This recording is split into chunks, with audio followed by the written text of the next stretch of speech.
Hi all, as you can see we have here torque screwdriver, a digital one, and the company is Ariter.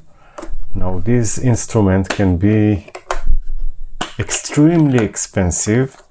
For example, it can be $1,000 or even more. It depends on the accuracy and depends on what you get. Of course, I will not spend such a amount.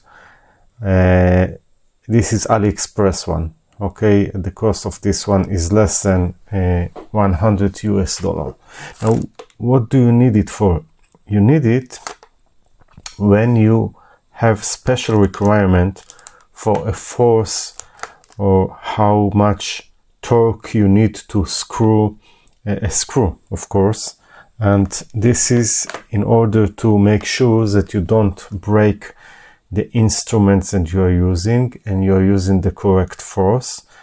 And if you take your car to, for example, a 10K or 10K miles treatment or care, so if you are going to a special treat, which is let's say like Mercedes or another good brand like Lexus or other, so if they're working by the book, so they should close every screw with specific force, and this specific force is in order to keep all the system as it was designed. Now the accuracy of this one, it's written here. If you're working clockwise, so plus minus 2%. If you're working counterclockwise, so it's plus minus 3%.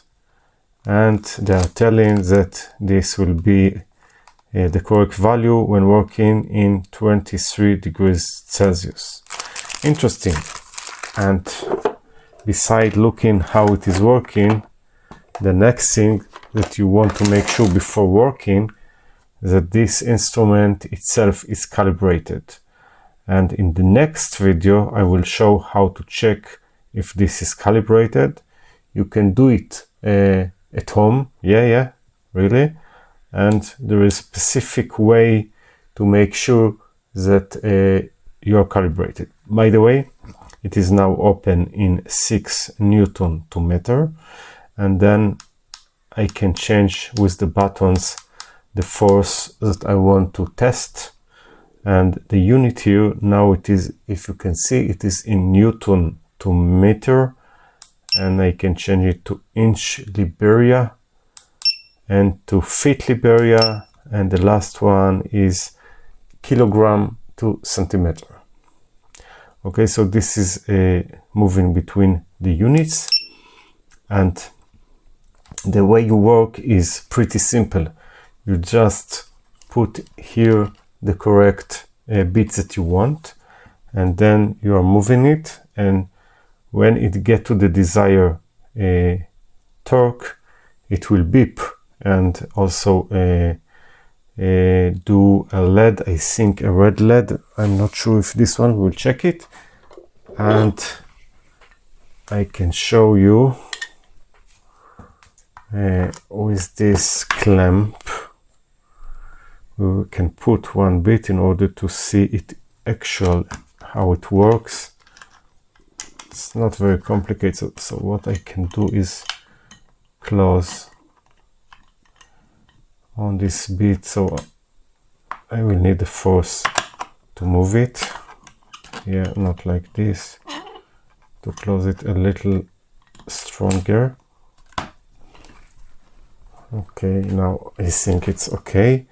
And now you can see when I'm moving it, so the torque is going up, and when I will move a specific number that I set, it will do the beep. But because it is now on a high torque, we will move it down a little, so we'll be able to see it. It will be easier. Yeah.